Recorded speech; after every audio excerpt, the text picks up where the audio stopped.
नमस्कार, मैं यशपाल हंस करनाल से। आशा है आप प्रसन्न होंगे।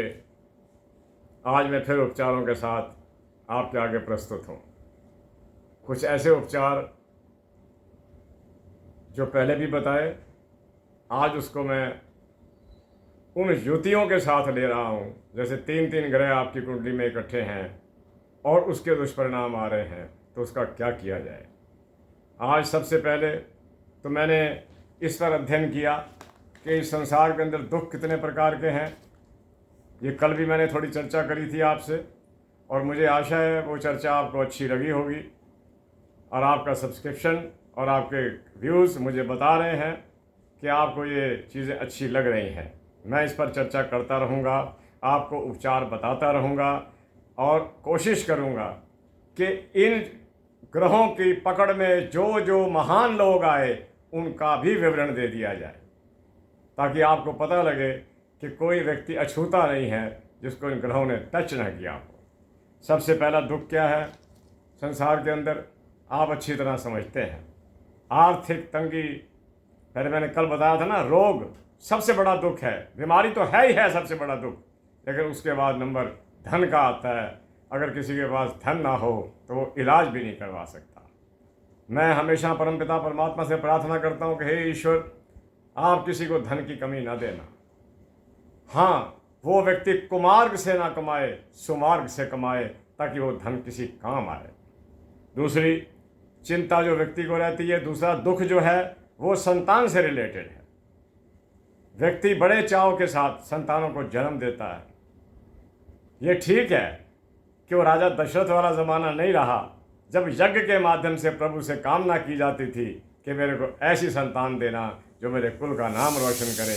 आज तो ठीक है, विवाह हुआ, संतान हो गई, अब वो जैसे निकले वो उसके कर्म है। ये भी एक दुख है मेरे प्यारे बंधुओं। तीसरी चिंता जो रहती है हमारे को, अगर हमारा अपना मकान न बने, अगर हम किराए के मकानों में या डिपेंडेंट तौर पर रह रहे हों, आश्रित तौर पर रह रहे हों, ये भी एक दुख है। आगे ऋण से दुखी होना, अगर मैं इस चीज़ को प्रायोरिटी पर ले लेता तो भी कोई गलत नहीं था। कर्जे का दुख बहुत बड़ा दुख है। महाराज तुलसीदास जी ने एक जगह कहा है, पराधीन सपने सुख नहीं। दूसरों को पैसे देने हो, ये पराधीनता है कि ना तो हम उनसे आंख मिला सकते हैं, अगर वो हमारे घर में आ जाएं तो हमें चाटुकार के सिवा कुछ नहीं कर सकते, और कई झूठ बोले जाते हैं। परमात्मा, मैं प्रार्थना करता हूँ अपनी देवी से कि किसी को ऋणी मत बनाना, किसी को ऋणी मत बनाना। एक मैं आपको और बात बताता हूँ, जो ये तो मैंने आपको दुख बताए कि दुख कितने प्रकार के हैं संसार के अंदर। पहला दुख धन की कमी, संतान की चिंता, मकान की चिंता, सामाजिक प्रतिष्ठा और ऋण से दुखी। अब देखो बुराइयां क्या क्या हैं संसार के अंदर। मैं आज इतवार का दिन, आपको पहले तो मैं मुबारक देना भूल गया। एंजॉय कीजिए, आज छुट्टी है 6 दिन काम करने के बाद, एंड एंजॉय प्रॉपरली, जिसको एंजॉय करना कहा जाता है। संतान के साथ रहना, बच्चों के साथ रहना, फ्रेंड्स सर्कल में रहना, और कोई काम ना करना। हाँ, आप मेरा मतलब समझ गए हैं, और कोई काम ना करना, अपने घर में रहना, खुश रहना। मैं बताता हूँ ना कि मेरा एक ज़माना बीत गया ज्योतिष की दुनिया के अंदर। ये ठीक है कि यूट्यूब पर मैं थोड़ा सा बाद में ही आया, मेरे पास समय का कम था। फिर मैंने समय ईश्वर से मांगा, सरस्वती से मांगा, समय मिला, मैं आया, आपने स्वीकार किया, मैं धन्यवादी हूँ। मैं अब आपको बता रहा हूँ कि बुराइयाँ कितनी हैं संसार के अंदर। सबसे बड़ी बुराई जो आदमी को लेके बैठ जाती है वो है जुआ और सट्टा। जिन घरों का मैंने, जो लोग बुलंदी पर थे उनको मैंने धरातल पर देखा, और जब उसका हमने परिणाम निकाले कि इसके कारण क्या था, तो उसका सबसे बड़ा कारण सट्टा निकला, जुआ निकला। वो काम निकले जिसमें रातों रात अमीर बनने की, पता नहीं क्यों ख्वाहिश है लोगों को रातों रात अमीर बनने की। ये संभव नहीं है, ये संभव नहीं है बिल्कुल भी। रातों रात आप अमीर नहीं बन सकते। ऐसा किसी ग्रंथ में वर्णित नहीं है। और जो लोग रातों रात अमीर बने वो कुछ ही क्षणों के अंदर गरीब भी हो गए। पहला एक जो बुराइयां हैं, पहली बुराई जुए सट्टे वाली बता रहा हूं। दूसरी आपको बता रहा हूं कि अगर आप समय का निरादर करते हैं तो आप साक्षात ईश्वर का निरादर कर रहे हैं, क्योंकि परमात्मा द्वारा प्रदीप सबसे बड़ी शक्ति हमारे को हमारा समय है। समय दे दिया जी, मैं इतने बजे आऊँगा, बिल्कुल 4 बजे आऊँगा मैं आपके पास। हम 4 बजे उसकी प्रतीक्षा कर रहे हैं और देखते देखते रात की 10 बज गई है। व्यक्ति नहीं है, उसने आपका निरादर नहीं किया, उसने प्रभु द्वारा प्रदीप्त समय का सबसे बड़ा निरादर किया। इसके लिए वो क्षमा के योग नहीं हो सकता कि उसने आपकी आत्मा को, आपके मन को, आपकी बुद्धि को 3 पिंजरों में कैद कर दिया। ना आप कहीं जाने के काबिल रहे, ना आप कुछ सोचने के काबिल रहे, काम आपका लंबित पड़ा हुआ और वो भगवान नहीं आए। ऐसे लोगों के साथ क्या आदमी जिएगा, क्या इनके साथ मरेगा? ये एक बुराई है, सामाजिक बुराई है, इससे बचिएगा। मत दीजिए समय। अगर समय दे दिया, नहीं पहुंच सकते, फोन द्वारा सूचित कर दीजिए कि मैं नहीं आ रहा, ताकि प्रतीक्षा तो ना करे। वो अपने कामों को लंबित लेकर पिंजरों में कैद करके तो ना बैठा रहे। ये बुराई है और इसके परिणाम आगे बता रहा हूं और परिणामों के उपचार भी बता रहा हूं। वीडियो लंबा हो छोटा हो, देखना ना देखना आपकी इच्छा है। मैं अपना कर्तव्य का निर्वहन कर जाऊंगा। मैं पहले कहा करता था आपको वीडियो लंबा ना हो जाए, मैं होता है तो होने दो। आपने मानना हो तो मानना, ना मानना हो तो उस दिन मानना जब कोई दुर्घटना घट जाए तो मेरा वीडियो निकाल के सुन लेना, उपचार भी उसके अंदर मिल जाएंगे। मेरे प्यारे बंधुओं, एक और बुराई मैं बताता हूं, बड़ी, मैं कहता हूं निकृष्ट बुराइयों में से एक सबसे बड़ी बुराई ये है, बुजुर्गों का निरादर कर देना। ये सोच करके ये शारीरिक रूप से समर्थवान तो है नहीं, मैं जो मर्जी करता कहता रहूं, ये चुपचाप सुनता रहेगा। और वो लोग दुर्भागी हैं, चाहे वो कोई भी है, चाहे उसमें मैं खुद शामिल क्यों नहीं हूं, जिसके माता पिता वृद्धाश्रम में चले गए हों और वो अपने कल्याण की कामना कर रहा हो। वृद्ध आश्रम का मतलब क्या है? मैं वृद्ध आश्रमों में बहुत जाता रहा राम कथाएं करने के लिए। मैं वहां देखता था, मैं यही कहा करता था कि ये तो मांग है। एक थाली सी आ जाती थी, दैनिक एक ही सब्जी बनी होती थी, आलू उबले हुए या कोई ऐसी सब्जी, 2 फुलके, बुजुर्ग खा भी कितना सकते हैं। तो मैं उस वक्त मैं बूढ़ा नहीं था, मेरी उम्र 50 वर्ष के करीब थी। मैं अध्यात्म की दुनिया के अंदर उस वक्त इस स्थान पर पहुंचने की मैं कोशिश कर रहा था, गुरुओं के वरदान के साथ, माता सरस्वती की इच्छा से। मुझे अच्छी तरह याद आ रहा है, रोता नहीं था आंखों से, हृदय रो रहा होता कि अरे बुजुर्गो, लानत है तुम्हारी संतानों पर। और सबसे बड़ा अफसोसनाक पहलू ये देखने को मुझे मिला, मुझे एक बूढ़ी औरत ने बताया, जो उस वक्त बूढ़ी थी, आज तो मैं भी बूढ़ा हो चुका हूं, कि मेरा बेटा अपनी बेटी या बेटे को लेकर आश्रम में उस दिन आता है जिस दिन मुझे पेंशन मिली होती है। सुन लो जरा, उस वृद्धा ने मुझे बताया। जानते क्यों थे हम उस वृद्ध नारी को? क्योंकि जहां मेरा शोरूम था उससे आगे एक गली लगती थी, वहां उनका घर था। मेरा कभी कभी वहां जाना होता रहता था। तो मैंने उससे पूछा, मैं कहा कैसा महसूस कर रहे हो आप यहाँ पर? तो उन्होंने हमारी अपनी भाषा में कहा, बेटा अपमानित तो महसूस करती हूँ। अफसोस तब होता है जब मेरा बेटा मेरे पोते पोतियों को लेकर उस दिन मुझे मिलने के लिए आता है, जिससे 2 दिन पहले मुझे पेंशन मिली होती है, सरकारी पेंशन जो आती है। ओह ओह, क्या बताऊं अब, इससे बड़ी बुराई और क्या हो? ताकि मैं उन बच्चों को मिला ही क्या है, 10-10, 20-20 रुपए उनको दे दूं और वो अपनी जेब में डाल दें। प्यारे बंधुओं, मैंने पहले भी कहा, अब फिर कह रहा हूं, अगर आपने किसी को वचन दे दिया है कि तेरा काम हो जाएगा, मैं कर दूंगा, अपने वचन का निर्वहन करना। ये वचन आप उस व्यक्ति को नहीं देते, उस व्यक्ति की आत्मा को देते हैं, मन को देते हैं, जो ईश्वर के द्वारा प्रदीप्त होते हैं। प्यारे बंधुओं, अब मैं ग्रहों पर आ रहा हूं और आपके उपचारों पर आ रहा हूं। मुझे बड़ी चिंता रहती है, मैं कहा अगर उपचार ना दिए तो बटन बंद हो जाएंगे सारे, किसी ने नहीं सुनना तेरे को। सुन लीजिए, अगर आपकी कुंडली के अंदर सूर्य के साथ शनि बैठा हुआ है तो आप अपने पिता की संपत्ति से बेदखल हो सकते हैं। इतने खराब रिलेशन हो जाएंगे आपके अपने बुजुर्गों के साथ, विशेष तौर पर अपने पिता के साथ, कि वो अपनी वसीयत के अंदर आपका नाम ही उड़ा सकते हैं। क्रोध में आदमी क्या नहीं करता। उसके लिए मैं आपको बताता हूँ कि अपने पिता की उपचार है ये, अपने पिता के साथ अच्छा व्यवहार कीजिए। ये माना मैंने कि हो सकता है कि आपके माता पिता आपको अच्छे संस्कार देने से वंचित रह गए हों, शायद उन्हें भी प्राप्त ना हुए हों, क्योंकि हर व्यक्ति कोई वेदों का स्कॉलर तो है नहीं, उपनिषद तो पढ़े नहीं, गीता का पता नहीं।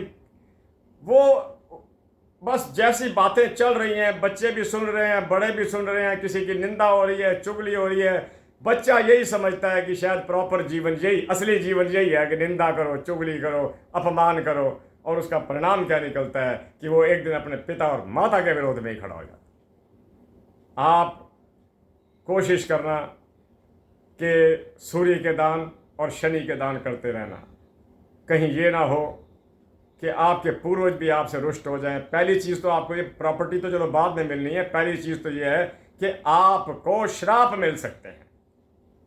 और मैंने ये देखा है कि किसी अन्य का श्राप लगे ना लगे, ये माता पिता के श्राप जरूर लगते हैं। मैं एक्चुअली हुआ ये है कि मैं आपको कहानियाँ सुनाने से, जिसे कहते हैं ना, पीछे हट गया हूँ। वरना एक ऐसी कथा मेरे को अब याद आ रही थी, जो व्यक्ति अपने पिता के श्राप के कारण अपना सब कुछ खो बैठा और अपनी माता के वरदान के कारण वो भारत के अंदर जो रिचेस्ट मैन है, अब तो वो भी जीवित नहीं है, हमारे साथ के तो सब जा रहे हैं धीरे धीरे।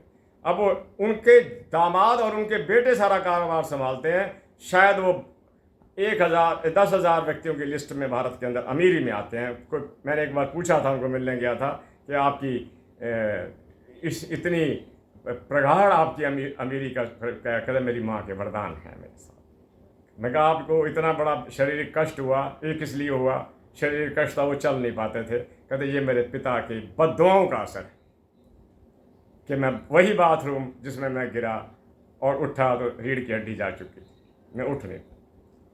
तो ये लंबी कहानी है और आप नहीं सुनोगे।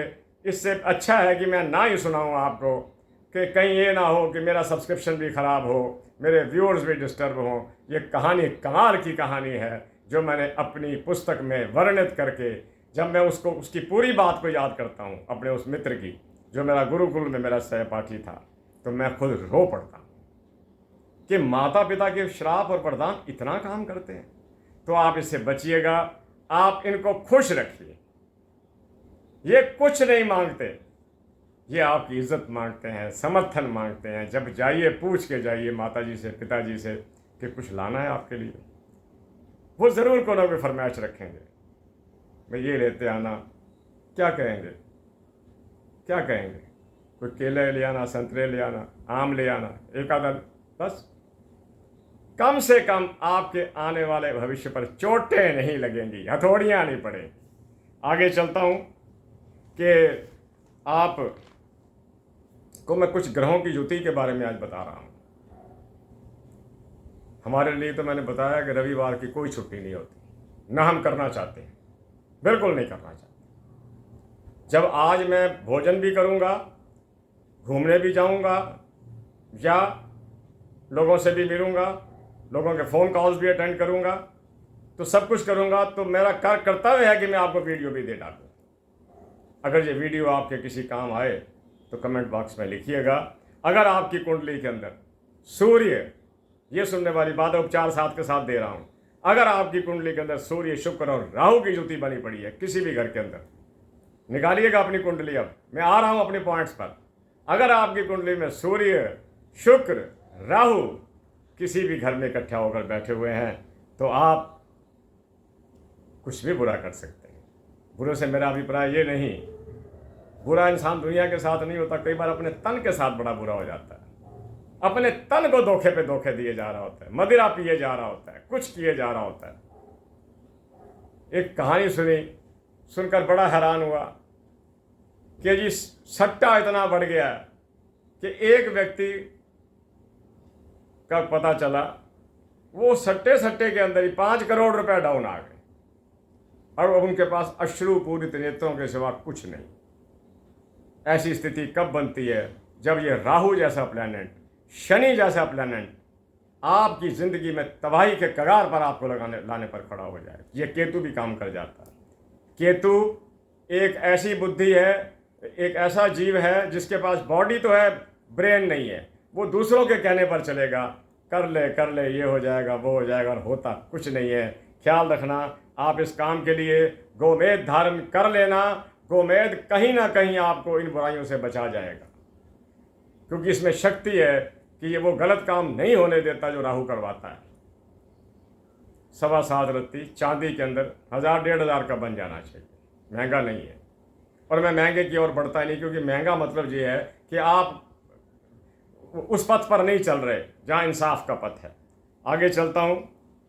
मकर लगन वालों को और कुंभ लगन वालों को गोमेद पहन लेना चाहिए, चाहे शनि कहीं मर्जी बैठा हो, क्योंकि ये जो है ये शनि से रिलेट करते हैं और राहु शनि से रिलेट करता है। आप राहु का रतन गोमेद पहन लीजिएगा। ये मैंने स्पेशली लिख के रखा हुआ था। अगर खास तौर पर राहु अष्टम में है या राहु द्वादश में है तो पहन लीजिए, पारिवारिक झगड़े नहीं होंगे, घाटे नहीं पड़ेंगे। आगे चलता हूँ। अगर राहु कुंडली के केंद्रों में हो, आपको बता दिया जाएगा भाई 2 केंद्रों में राहु केतु हैं, ये आप काल सर्प योग में ग्रस्त हो गए, बस बात खत्म हो गई। अजी बिल्कुल नहीं होते काल सर्प योग में। अगर राहु केतु के साथ एक एक ग्रह और बैठ जाए तो दिस योग डज नॉट फॉल्स। नहीं, ये तब होता है जब 2 केंद्रों में राहु केतु बैठ जाएं और सारे ग्रह अलग हों, अलग कोई ग्रह ना हो। आप मेरी बात को समझ रहे हैं ना, कि कुंडली के 12 घर, चौथा और 10वें में राहु केतु आ गए, बाकी सारे ऊपर हो गए या नीचे हो गए, देन काल सर्प योग इस फॉर्म, उसका उपचार करना पड़ेगा। मैं आपको बता रहा हूँ, अगर राहु आपके अष्टम भाव के अंदर है, मैं आज वो उन चीज़ों पर बात कर रहा हूँ जो जनरल हैं, मैंने किसी विषय विशेष को आज नहीं पकड़ा। और अगर आप महसूस करते हैं कि आपके चंद्रमा के साथ केतु बैठा हुआ है, आपके सूर्य के साथ केतु बैठा हुआ है, चंद्रमा की ताकत को लूज कर रहा है, सूर्य आत्मा का मालिक है, आत्मा को कमज़ोर कर रहा है, चंद्रमा मन का मालिक है, कमज़ोर कर रहा है, तो लहसुनिया जिसे कैट साई कहा जाता है उसे आप पहनिएगा रिंग फिंगर के अंदर। या इसका कोई वेट नहीं होता, ये बने बनाए होते हैं, ये एज इट इज़ आते हैं, एज इट इज़ बन जाते हैं। तो वो कर लीजिएगा। क्योंकि कमेंट बॉक्स में किस दिन पहनूं, कितना वजन हो, तो इसका ना तो कोई दिन है ना कोई इसका वजन है। तो आप ये करना। केतु के लिए मैं आपको बताया करता हूँ, जो हमारे दरवेश हैं, जो जिसे हम कुत्ते बोलते हैं, दरवाजे पर आकर पूछ ला रहे होते हैं दीजिए। रोटी नहीं खाते आजकल वो, ब्रेड में दूध डालकर, क्योंकि रोटी के अंदर वो जो पेस्टिसाइड डाले जाते हैं गेहूं के ऊपर, वो पॉइजनस होते हैं। कुत्ते की सूंघने की शक्ति इंसान से 17 गुना ज़्यादा है, वो सूंघ लेता है कि इसमें कोई पॉइजनस वस्तु है, रोटी नहीं खाता। ब्रेड डालिएगा दूध के अंदर। केतु का बड़ा अच्छा उपाय है। और मैंने बता रखा है, कल मुझे कमेंट्स में था कि मेरे घर छत पर अब कौवा आना शुरू हो गया। मैं कहा भाग्यशाली हो आप कि कौवा आना शुरू हो गया है। जिसके घर में कौवे आने शुरू, एक ने और लिख दिया, उसने कहा जी कौवे कैसे आने दूं, कहते हैं ये पित्र होते हैं। तो क्या करूं? मैं कहा ये पित्र नहीं होते, ये पक्षी है और एक आंख नहीं है इसकी, चतुर बहुत है। इसको खिलाइए, ये शनि का रूप है, केतु का रूप है, राहु का रूप है, पापी ग्रहों का रूप है। ऐसे खिलाइए, क्या खा जाएगा? आधी ब्रेड खा जाएगा। 10-12 इकट्ठे आ जाएंगे तो एक खा जाएंगे और आपको प्रणाम करके जाएंगे, जा तेरा भला, जा तेरा भला हो।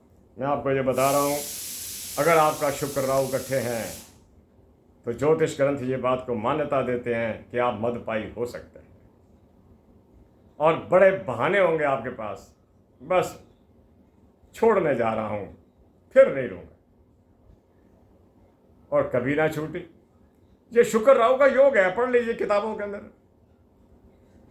आप उसके लिए राहु का दान कीजिए, शुक्र के अलग दान कीजिए और प्रभु से प्रार्थना कीजिए। मैं आजकल बारंबार हर एक को एक बात कह रहा हूँ, टेलीफोन पर तो चर्चा हो, अरे घर में एक माता सरस्वती का स्वरूप रख लो, इतना बड़ा तो नहीं, 2 फुट बाई 3 फुट का सुंदर सा बनवा के ड्राइंग रूम में रखो, सुबह रोज़ उसके चरणों में रोली लगाया करो और जो मांगना है मांग लिया करो। आप ये मत देखो कि इसके हाथ में वीणा है, इसके हाथ के अंदर पुस्तकें हैं, माला है, ये क्या, ये सब कुछ देगी। आप लेने वाले बनो। मेरे प्यारे बंधुओं, मैं आपको बता रहा था, अगर किसी की कुंडली के अंदर शुक्र, राहु और मंगल इकट्ठे बैठ जाएं, अपने आमोद और प्रमोद के लिए, टू इंजॉय हिज लाइफ, वो किसी किस्म का भी अपराध कर सकता है। कैसे? सुन लो। शुक्र लग्जरी का मालिक, राहु और मंगल, अंगार योग आ गया, अंगारे खड़े कर देगा सुख पैदा करने के लिए, कुछ भी कर सकता। घरों के अंदर जो व्याप्त माता पिता पुत्र में झगड़े हो रहे हैं, ज़रूर किसी की कुंडली के अंदर ये योग आएगा। मैंने लिख के रखा हुआ है कि आप चारित्रिक दृष्टि से ठीक रहिए। आप ये समझिए ना कि मैं चारित्रिक दृष्टि से ठीक था, ठीक हूं। कभी मन की गहराइयों में उतर के देखना कि आप कितने ठीक हैं। चारित्रिक दृष्टि उस समय बनती है जब हमें हर नारी के अंदर, हर देवी के अंदर अपने जैसा प्रभु दिखाई देने लग जाए कि जो प्रभु मेरे अंदर है वो इसके अंदर भी है। It is not a item to be used, मेरे लिए पूजनीय है। उस दिन आप चारित्रिक दृष्टि से उच्च हो गए, कहीं से कहीं पहुंच गए, और प्रभु को ये चीज़ें बहुत पसंद है। किसी का इस्तेमाल नहीं, सबकी इज्जत कीजिए। आगे चलता हूं। प्यारे बंधुओं, अगर किसी का सूर्य, शुक्र और शनि इकट्ठे हों, पहली बात तो ये, उसको अपने जितने भी शारीरिक जॉइंट्स हैं, घुटने हैं, बाजू हैं, गर्दन है, स्पॉन्डिलाइटिस है, आर्थराइटिस है, ऐसी बीमारियों से बच कर रहना चाहिए। और इसका अंत आगे चल के और भी ज़्यादा आपको गलत रिजल्ट दे सकता है, शरीर जुड़ सकता है। उसके लिए मैंने लिखा हुआ है कि आप दान कीजिएगा, ख़ास तौर पर शनि का, क्योंकि ये काम ज़्यादातर शनि करता है। शुक्र का मतलब ये है कि आपके बॉडी के अंदर लुब्रिकेंट्स कम हो गए, चिकनाहट कम हो गई। चिकनाहट के कम होने से, जब घुटनों में चिकनाहट ही नहीं रहेगी तो घुटने मुड़ेंगे कैसे? जब हमारी रीढ़ की हड्डी के अंदर चिकनाहट नहीं रहेगी, 32-33 मणके होते हैं इसके, जब उनमें चिकनाहट नहीं रहेगी तो आपका जो ब्लड है वो आपके ब्रेन तक पहुंच ही नहीं सकता, आपको चक्कर आते रहेंगे। तो आप शुक्र का दान कीजिए और खाइए भी सही उन चीज़ों को जो शुक्र से रिलेटेड हैं। शुक्र से बहुत सी चीज़ें रिलेटेड हैं। ये विटामिन्स का मालिक है, जो लुब्रिकेंट विटामिन्स। तो मैं आपको बताता हूँ, अगर किसी की कुंडली के अंदर सूर्य, मंगल और बुध इकट्ठे हो जाए, कामुक होगा, भ्रमणशील होगा और बड़ों का अपमान करते हुए देर नहीं लगाएगा और उनसे बहुत अच्छी अच्छी बद्दुआएं ले जाएगा। ध्यान से रहना, ये ग्रह मेकर भी हैं। अगर सूर्य 10वें घर में बैठ जाए, चाहे कोई भी उसके साथ बैठा हो, सूर्य अपना काम करेगा, आपको अधिकारी पद तक ले जाएगा। पर शर्त यह है कि 5वें घर में कोई शुक्र या बृहस्पति जैसा ग्रह होना चाहिए विद्या के लिए। विद्या प्राप्त कर लोगे तो कुछ बनोगे, अदरवाइज नहीं। आगे चलता हूँ कि महाराज भर्तृहरि, फिर कथा पे आना पड़ता है मुझे क्योंकि मेरा विषय रहा ये। कई बार बहुत रात हो जाती थी, कथा समाप्त होती थी, घर आना पड़ता था, बच्चों को उठकर दरवाज़ा खोलना, ठंड में आए तो, लेकिन मुझे वो अच्छा लगता था। मुझे लगता था कि मैं कुछ कर रहा हूँ। तो उसमें उन्होंने लिखा है, महाराज भर्तृहरि ने, आओ आपको नरक और स्वर्ग के दर्शन करवाता हूँ। ये उनका एक पुस्तक है जिसका नाम है वैराग्य शतक। जब राजा भर्तृहरि सत्ता छोड़ गए और पहले उन्होंने अपने परिवार के लोगों से धोखे खाए, सत्ता छोड़ी, सत्ता छोड़ने के बाद उन्होंने अपने भाई विक्रमादित्य को सत्ता दे दी, जो विक्रमी संवत के रचयिता हुए। तो उन्होंने वैराग्य धारण किया और वैराग्य शतक नाम की किताब लिख दी। आओ आपको स्वर्ग और नरक के दर्शन दिखाता हूँ। उन्होंने क्या कहा है, जहाँ स्वर्ग होगा उस घर के अंदर शांति होगी, उस घर के अंदर किसी को किसी से कोई गिला ही नहीं होगा, क्योंकि वो गिले वाला कोई काम ही नहीं करेगा। एक बात वो और लिखते हैं कि जहां पर नरक होगा वहां सारा दिन प्रातः से सायंकाल तक एक घर में रहने वाले व्यक्ति उसी एक दूसरे को ही कोसे जाएंगे। किसी की कोई बात हुई, बुराई हुई, तो उस पर रेपिटेशन हो रहा है, ये नहीं कि उस पर कुछ सुधार किया जाए। ये स्वर्ग और नरक के दर्शन नहीं तो और क्या है। अरे सुनिए, कोई ऊपर पता नहीं है कि नहीं है, स्वर्ग नरक आप देख रहे हो ना यहाँ पर, कि जो लोग स्वर्ग में हैं उनके घरों में सुख है, स्थायी तौर पर सुख है, और जो नरक में है, नरक और क्या होगा, हम परमानेंटली गरीब हो जाएं, हम परमानेंटली कर्जे में चले जाएं, हमारी संतानें हमारी आज्ञा में ना हो, हमारे माता पिता हमारा साथ छोड़ जाएं, हम समाज के अंदर निंदित हो रहे हों, इससे बड़ा नरक और क्या होगा। और जिसके अंदर कोई लोग ये कहें कि नहीं, he is a man to worth to be deal, इसके साथ व्यवहार करना चाहिए, बहुत अच्छे लोग हैं, बहुत अच्छा परिवार, यही स्वर्ग है। ये छोटा सा स्वर्ग तो आप निपटा के जाओ, आगे पता नहीं कौन सा स्वर्ग है कौन सा नहीं है, पता नहीं। आगे तो प्रभु ने हमारे कर्मों के अनुसार से जोनियाँ दे देनी है, कोई पता नहीं किस जोनी में डाले, कौन से कर्मों के। अंतिम बात करता हूँ, 22-23 मिनट हो गए, वो मैं आपको इसी पर ही चर्चा करता हूँ कि जो लोग ओवरनाइट जिनका कोष खाली हो जाता है कि जी मेरे पास तो, मैंने तो वो चीज़ बेची थी, मेरे पास तो इतने करोड़ रुपया था, सारा ख़त्म हो गया, अब वो ये नहीं बताएंगे कि कैसे ख़त्म हुआ। कोई मांग कर ले गया था, उसने वापस नहीं किए, बिल्कुल नहीं होगी ये बात। He must have wasted the money, चाहे उसने वो पैसा जुए में लगाया है या किसी गलत मार्ग पर लगाया है, बताएगा नहीं। मैं आपको ये बताता हूँ, इस काम के लिए आप क्या कीजिए, आप गेहूँ का दान, गेहूँ नहीं आटा सही, नमक का दान, ताकि आपका ये जो कवर अप हो, काली मिर्चों का दान, क्योंकि ये सारी चीज़ें शनि और राहु से रिलेट कर रही हैं, केतु से रिलेट कर रही हैं। केतु का तो मैंने बताया आपको, आपके घर में कुत्ते ना पाल के बैठ जाना, क्योंकि इससे कोई फर्क नहीं पड़ता। घर का कुत्ता तो मेंबर ही बन जाता है, वो तो जो खाएगा अपने अधिकार का खाएगा। बाहर के कुत्तों को जो भूखे मर रहे हैं उनको दीजिएगा। आपके घर में अगर आप महसूस करते हैं कि ऐसा कोई व्यक्ति आपके धन का हनन कर रहा है, नाश हो रहा है आपके धन का, तो उसको बचाने के लिए आप ये काम करना कि जो उनकी हैबिट्स हैं वो सुधरने में बड़ा टाइम लगता है। आप बिल्कुल मैक्सिमम दान कीजिए, आप कोशिश कीजिए कि लंगरों में जाकर उसी के नाम का दान कीजिए। इसके लिए प्राइम वस्तु जो है वो है काली मिर्चों का दान। काली मिर्चों का दान करने से शनि व्यक्ति को इस मार्ग पर अगर भटका दिया है तो विड्रॉ कर लेंगे, वापस कर लेंगे। आप मेरी इस बात को समझना, ये आज का मेरा प्रबल विषय था कि रातों रात लोग गरीब क्यों हो रहे हैं, रातों रात लोग जो अमीर हो रहे हैं, उसके पीछे क्या कारण था। वो तो उनकी मेहनत थी, उनके प्रयास थे, उन्होंने वक्त पर सामान को खरीदा और उस वक्त पर बेचा, जब वो महंगा हो चुका था वो अमीर हो गए। और जिन्होंने अपनी प्रॉपर्टी को बेचकर इस तरफ लगा दिया कि मैं ये करता हूँ, आप समझ रहे हैं मैं क्या कहना चाहता हूँ। मैं वर्ड नहीं यूज़ करना चाहता कि मैं आपको कोई मार्केट सुना दूँ, मैं आपको कोई ये बता दूँ। आप सब जानते हैं कि अगर ओवरऑल काम खराब हुआ है तो उसके पीछे किसी की गलती विशेष जरूर है। मैं आपको बताना चाहता हूँ कि ये मेरा आज का, हाँ, अगर आप चंद्रमंगला योग के अंदर हैं, चंद्रमंगला योग को नाम बड़ा अच्छा दे दिया, लेकिन ये अनैतिक कमाई का कारण बन सकता है, बचिएगा। अगर आपकी कुंडली में चंद्रमंगला योग है तो आप समर्थन करेंगे उन लोगों का जो अनैतिक धन कमाते हैं, और वैसा बनने का प्रयास बिल्कुल ना करना। मेरे प्यारे बंधुओं, आज का चैप्टर मेरा इतना ही था और इसी पर मैंने आज आपसे बातें करी।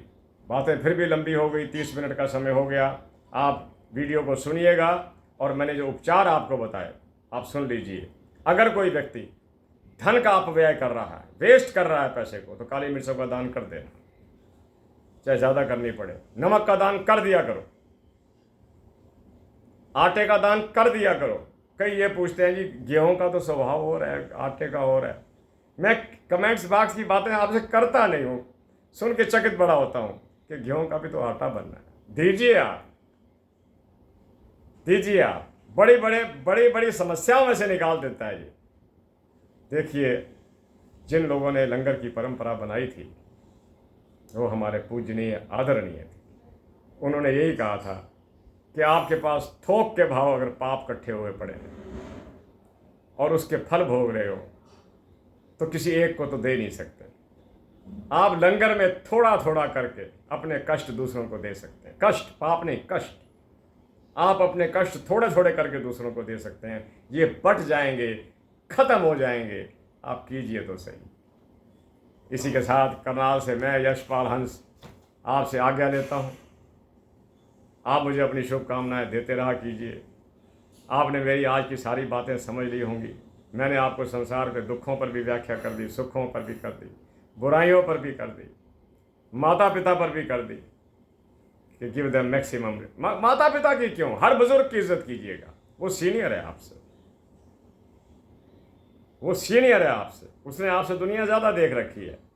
ठीक है, हम अपने शारीरिक बल पर उन्हें खामोश तो कर देते हैं, अंदर से वो सब समझ रहे होते हैं कि वास्तविकता क्या है।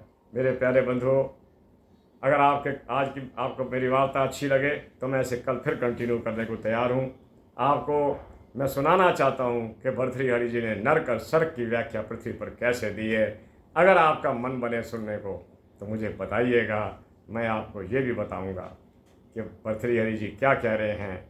और वो भी बताना चाहता हूँ कि कलयुग ने भारत में 5000 वर्ष पहले कैसे प्रवेश किया।